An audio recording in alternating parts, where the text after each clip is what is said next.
नमस्ते दोस्तों, welcome back to law graduates.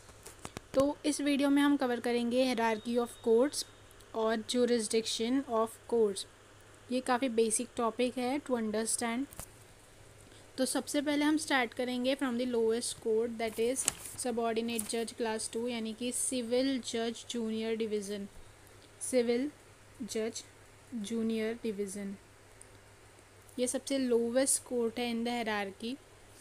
And इसका पिक्यूनरी जुरिस्डिक्शन की अगर हम बात करें तो मान लीजिए एग्ज़ाम्पल हम लेंगे महाराष्ट्र का। तो महाराष्ट्र में जो भी लोअर कोर्ट्स होंगे उनमें से जो सबसे लोअर कोर्ट है यानी कि सिविल जज जूनियर डिवीज़न, उसका एक पिक्यूनरी लिमिट सेट किया गया है 5 लाख तक। तो 5 लाख के अगर ऊपर कोई मैटर होगा तो वो इस कोर्ट में नहीं जाएगा, तो वो जाएगा सिविल जज सीनियर डिवीज़न के पास। यानी कि जो भी मैटर्स होंगे जो सिविल जज जूनियर डिवीज़न नहीं सुन सकता, वो सारे के सारे मैटर्स सिविल जज सीनियर डिवीज़न के पास जाएंगे। Then if you can C,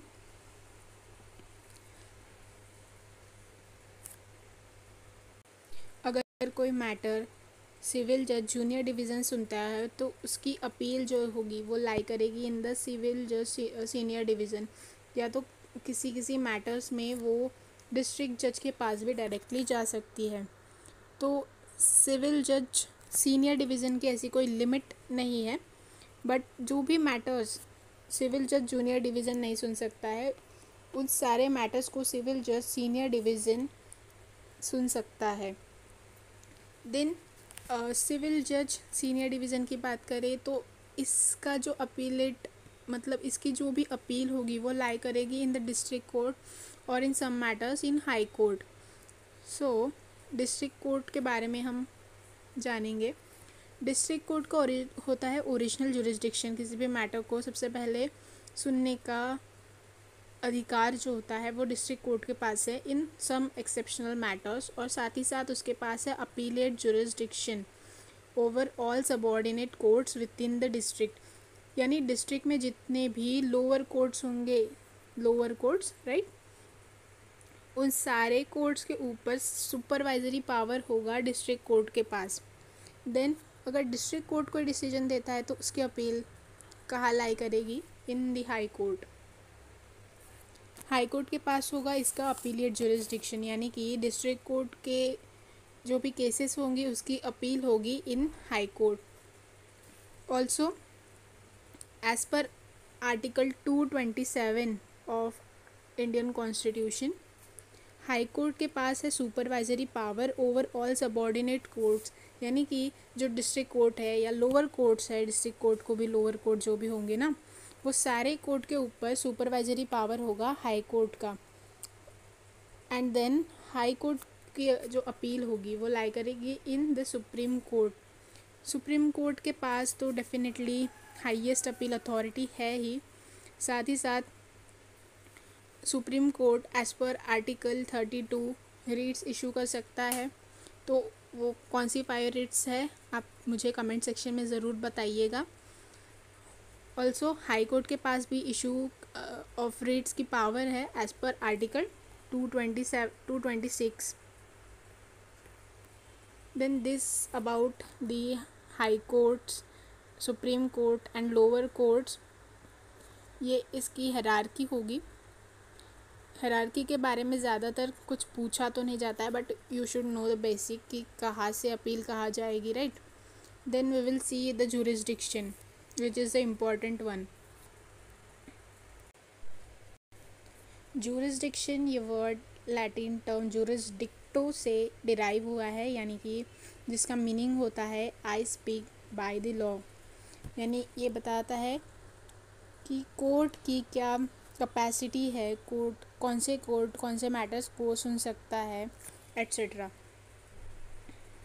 in the introduction we will see that jurisdiction means legal authority of a court to hear and try and decide a case। as I said कि ये competency of court बताएगा कि कौन से court को कौन सी case here करने की, ट्राई करने की, साथ ही साथ डिसाइड करने की पावर दी गई है। Then the official trustee versus Sachindra Nath वाली केस, ये एक इम्पॉर्टेंट केस है, इसे आप आंसर में ज़रूर इंक्लूड कीजिएगा, it will increase your marks. So in this case it was decided that if any court which don't have jurisdiction, यानी विदाउट जुरिसडिक्शन अगर कोई कोर्ट किसी डिक्री को पास करता है then it will be null and void. Then we will see the kinds of jurisdiction of civil courts. तो क्या kinds है of jurisdiction? Firstly the subject matter jurisdiction refers to competence of court to hear cases in particular type, यानी कि ये particular type के बारे में बात करता है. यानी मान लीजिए अगर कोई केस है जो टाइप है सिविल, अगर कोई सिविल टाइप की केस होगी तो वो सिविल कोर्ट में जाएगी, राइट. उसी के साथ अगर कोई क्रिमिनल टाइप की केस, मान लीजिए थेफ्ट का कोई मैटर है, मर्डर या फॉर्जरी की कोई मैटर्स होंगे तो वो क्रिमिनल कोर्ट्स में जाएगी. बट सिविल डिस्प्यूट्स है, कॉन्ट्रैक्ट या प्रॉपर्टी से रिलेटेड अगर कोई इशू होगा तो वो सिविल कोर्ट में ही जाएगा. इसे हम कहेंगे सब्जेक्ट मैटर जुरिसडिक्शन, यानी कि जो भी सब्जेक्ट मैटर होगा जो उसके हिसाब से अगर कोई कोर्ट डिसाइड हो रही है, that is subject matter jurisdiction. यहाँ पे एक एग्जांपल दिया है, that is family court can hear matrimonial disputes. जो फैमिली कोर्ट होगा उसमें फैमिली डिस्प्यूट्स ही सुने जाएंगे and not company matters, right. Next we will see territorial jurisdiction. Territorial यानी डेफिनेटली जो ज्योग्राफिकल एरिया से डिसाइड होगा. मान लीजिए ये कोई एरिया है, इस पर्टिकुलर एरिया का जुरिसडिक्शन जो होगा इसमें इसके अंडर जो भी कोर्ट लाई करेगा उसी कोर्ट में इस जगह पर अगर कोई मैटर हुआ है, मान लीजिए थेफ्ट हुई है, रॉबरी हुई है, तो वो टेरिटोरियल जुरिसडिक्शन के बाहर के किसी कोर्ट में तो नहीं जाएगा, बट इसी प्रॉपर्टी के अंदर, इसी जोग्राफिकल एरिया के अंदर जो भी कोर्ट लाई करता है, जो भी कोर्ट के पास जुरिसडिक्शन है, प्रॉपर जुरिसडिक्शन है, उसी के पास ही मैटर जाएगा. It is nothing but territorial jurisdiction. समझने के लिए वैसे तो इतना काफ़ी है, बट आपकी आंसर की अगर आपको लेंथ बढ़ानी है तो उसमें आप ये कुछ सेक्शंस है जो ऐड कर सकते हैं. फर्स्टली सेक्शन 16 जो कि इमूवेबल प्रॉपर्टी के बारे में बात करता है, यानी कि अगर इमूवेबल प्रॉपर्टी कहीं पे सिचुएटेड है तो जिस जगह पे वो सिचुएटेड है उसका जुरिसडिक्शन जिस कोर्ट के पास है उसी में वो केस फाइल होगी. Then if you see section 17 तो उसमें भी बताया गया है कि अगर एक जगह से ज़्यादा प्रॉपर्टीज़ है तो वो सब कहाँ पे उससे रिलेटेड केस फाइल होंगी. देन सेक्शन 18 जो कि बात करता है contract made in particular place. अगर किसी पर्टिकुलर प्लेस में कॉन्ट्रैक्ट मेड किया गया था, कॉन्ट्रैक्ट बनाया था, बट अगर वो अभी ब्रीच ऑफ कॉन्ट्रैक्ट हुआ है तो उससे रिलेटेड कोई केस होगी या कोई कंपनसेशन से रिलेटेड केस होगी तो वो उस पर्टिकुलर प्लेस में ही फाइल होगी. Then section 19 suits relating to contract to be perform in particular place. अगर कॉन्ट्रैक्ट ही ऐसा किया गया था कि किसी पर्टिकुलर प्लेस में ही वो परफॉर्म होगा तो उस पर्टिकुलर प्लेस में भी हम केस फाइल कर सकते हैं, या तो फिर जहाँ पे कॉन्ट्रैक्ट बनाया गया था वहाँ पे भी केस फाइल कर सकते हैं. यहाँ पर एक एग्जांपल दिया गया है, that is a suit regarding immovable property must be filed where the property is situated. ये सेक्शन 16 का ही एग्जांपल है जहाँ पर भी इमूवेबल प्रॉपर्टी सिचुएटेड है. अगर दो भाई है और उनकी एक प्रॉपर्टी है, मान लीजिए एक प्रॉपर्टी लाई करती है इन पर्टिकुलर प्लेस, तो इसी पर्टिकुलर प्लेस में जहाँ पर कोर्ट आता होगा, जहाँ पे इस पर्टिकुलर प्लेस का जुरिसडिक्शन किसी कोर्ट को दिया गया होगा, उसी कोर्ट में ये केस फाइल होगी. देन लास्टली हम देखेंगे pecuniary jurisdiction. Pecuniary jurisdiction is related to monetary value. तो जिस कोर्ट के पास उस मॉनिटरी वैल्यू का जुरिसडिक्शन है उसी कोर्ट को वो मैटर सुनने का अधिकार है. फॉर एग्जांपल अगर कोई एक प्रॉपर्टी है जिससे रिलेटेड मैटर चल रहा हो, अगर इस प्रॉपर्टी की वैल्यू मान लीजिए 10 lakhs है तो 10 lakhs अमाउंट तक के जो कोर्ट सुन सकता है उसी कोर्ट के पास फर्स्ट ऑफ ऑल ये केस जो है वो जाएगा. मतलब मान लीजिए आप जूनियर डिवीज़न के पास ये केस जा सकता है क्या? नहीं, क्योंकि उसकी लिमिट ही 5 lakhs की है. तो 5 lakhs के ऊपर जो भी मैटर होंगे वो कहाँ पर जाएंगे? सीनियर डिवीज़न के पास. तो ये केस जो है वो सीनियर डिवीज़न के पास जाएगी, राइट. यहाँ पर जो एग्जांपल दिया गया है कि हायर वैल्यू की अगर कोई केस होगी तो वो कहाँ पे जाएगी? वो सीनियर डिवीज़न के पास जाएगी. बट अगर कोई लोअर वैल्यू की है तो वो डेफिनेटली जूनियर डिवीज़न के पास जा सकती है. इसमें ये केस लॉ भी आप एक लिख सकते हैं, किरण सिंह वर्सेस चमन पासवान। इसमें बताया सेम गया है कि the decree pass by court exceeding the pecuniary jurisdiction is null and void. जैसे अबो हम देखे थे केस, उसमें भी सेम बताया गया था, बट यहाँ पर रिलेटेड टू पिक्यूनियरी जुरिसडिक्शन स्पेसिफिकली बताया गया है। सो इस केस को आप इस आंसर में ऐड कर सकते हैं। Then original and appellate jurisdiction, यानी कि power to hear the case in first instant, जैसे कि वो डिस्ट्रिक्ट कोर्ट के पास है, हाई कोर्ट के पास है, अगेन सुप्रीम कोर्ट के पास है। देन अपीलेट जुरिसडिक्शन के बारे में हम जानेंगे, that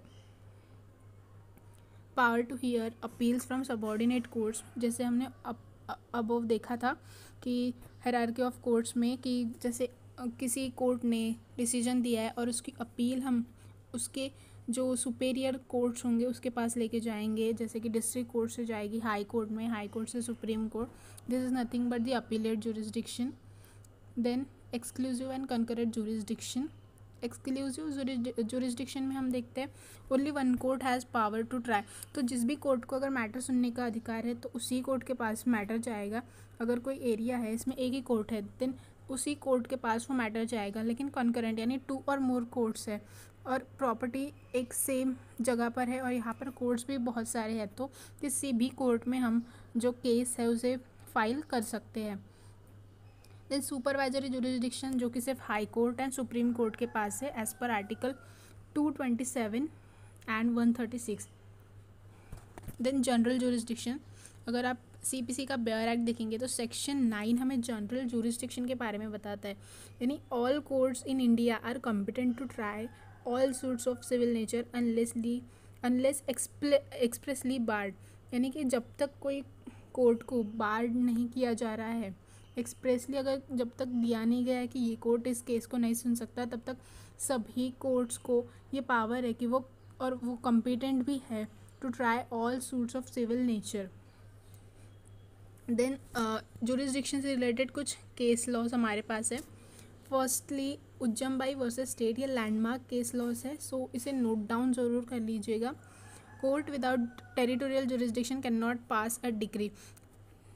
Kiran Singh versus Chaman Paswan का केस हमने ऊपर देखा था, जो पेक्यूनियरी जुरिसडिक्शन से रिलेटेड ही ये केस बताता है।